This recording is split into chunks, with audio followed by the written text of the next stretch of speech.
Top 10 Quick Comic Picks. I'm Andy. I'm Matt. We're here with Infinity Flux Comics out of Chattanooga, Tennessee, and this is our real quick show. We show you some of the biggest and best books that are coming out this week. Now, this week, they're actually going to be releasing on Thursday because of a little day called Christmas. Yep. So, scheduling's a little bit off. A lot of stores will be closed, but that means new release date will be Thursday. But what a Thursday it'll be, because there is a ton of big books coming out. So let's get into them. We are going to start with Timeslide #1, and this is this year's version of the Timeless books. We've gotten one of those each year for the last 3 or 4 years, I believe. And these are usually ways to give us tiny little peeks into stories that are coming soon in the Marvel Universe, also wrapped around a story. In the past, they've been involving Kang or Power Man last year. This time it involves Cable and Bishop as they hunt a villain through time that is basically going to try to wipe important events in mutant history out of the time stream. But while they're traveling through time, they do get glimpses of little things that may or may not happen, and those are little teases of what's to come. So you'll have to pick this up to see if you can figure out what are all these things they're showing us. First up for me, it's an issue 3. It's Absolute Wonder Woman #3. This is my favorite issue of the series so far, as Wonder Woman goes head to head with the Tetracide. We learn why it's called that and what is the huge sacrifice Wonder Woman had to make that may mean that she is not as powerful going up against the Tetracide in the present. You'll have to read it to find out, but very intense issue, very scary, but super, super cool. Next up, we've got Justice League Unlimited #2, and this was great. There's a couple different stories in this one. There is Batman and Blue Beetle dealing with the strange alien eggs that they found last issue, and they had to call in some heavy hitters to help them deal with those. We also do find out who or what is responsible for those eggs. And while all that's going on, we get a little bit with Ray Palmer, Ryan Choi, and another character as they deal with the powers that have gone skew-whiffy as the result of Absolute Power, and that's going to lead into the Atom Project miniseries. Just a lot of cool stuff in here, a lot of different heroes, fantastic artwork. This is great. Next up, I've got Sabretooth, The Dead Don't Talk. This is a really cool, like, missing years of Sabretooth story. So in this, Wolverine hears a story about Sabretooth back from the 1900s and what he was up to, how he got involved in this gang. We'll have to see where this all leads to, but this is really cool. There's a lot of guest stars and everything who would have been around that time. So if you're looking for a cool new Sabretooth story, check out this one. And next we've got Hellhunters #1. This is set back in 1944, and this issue primarily features Ghost Rider 44. It gives us his origin, like how he became Ghost Rider, as he faces off against some Nazis that have been possessed by demons.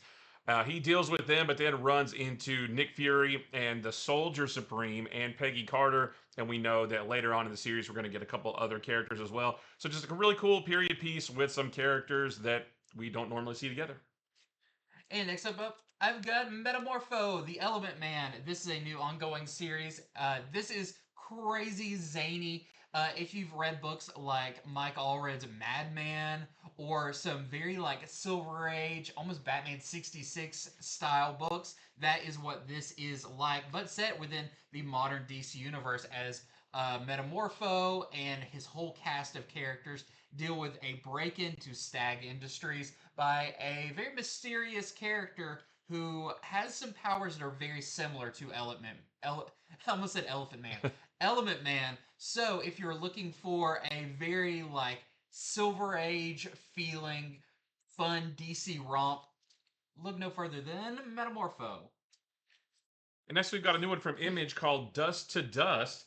And this story in this series is going to be about a sheriff back in 1935 teaming up with a photographer to hunt down a serial killer in the Dust Bowl of America. This is at the height of the Great Depression. However, this issue doesn't really deal with any killers. It just sets the stage. It introduces us to the players, introduces us to the town, which also feels like a character in this. But things are going to get crazy. Like I said, there's nobody has any work. There's dust storms all over the place, and yeah, things are going to get even weirder from there. And no big shocker that Superman number 21 is one of our next picks. This is a fantastic issue. As all the crazy doomsday stuff is going on, Superman kind of wants to get his head out of that for a second and reevaluate and not just like stress about it. So him and Superwoman, of course, Lois Lane, head out on kind of a superhero date night, which is really fun. But also, there's some fun interludes about what's going on with some of the other characters, the supporting characters in the book. Another fantastic issue with a big ending that sets up a big story to come in the whole Doomsday epic. Last for me, I just wanted to highlight Detective Comics number 1092. This is part 3 of the story that they've been telling ever since the All In initiative started, but it's just so good. Batman is feeling the positive effects from the serum he took last issue that makes him feel younger and better and stronger. But as he analyzes his own blood to see, hey, what did I just take? He realizes there's some things in here that he can't identify. On top of that, he has to investigate a murder of a young boy who has had all of his blood drained out of him. He tries to get more information about that serum from the woman who gave it to him, but there's something weird going on with her too. So there's some great action, great artwork, and a really cool mystery at the heart of this story. Next up, I've got Star Wars The Battle of Jakku Last Stand number 1. This is the number 1 of our final part of this Battle of Jakku. This is number 9 of 12.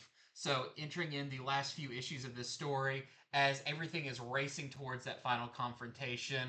A lot of fun here. I love the art in this one. There's a return of an old ally, and the Acolytes of the Beyond make a big attack on the hub of the New Republic. It's a action-filled issue that, if you've been following it so far, is a welcome addition to the story with number 1.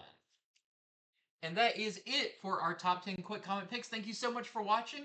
So head on over to infinityflux.net right now where these books are available. You can go ahead and pre-order them or order them and they will be ready when they release on Thursday. And the website does not close on Christmas. It does not. You can spend all Christmas zipping through, looking at everything we have in stock.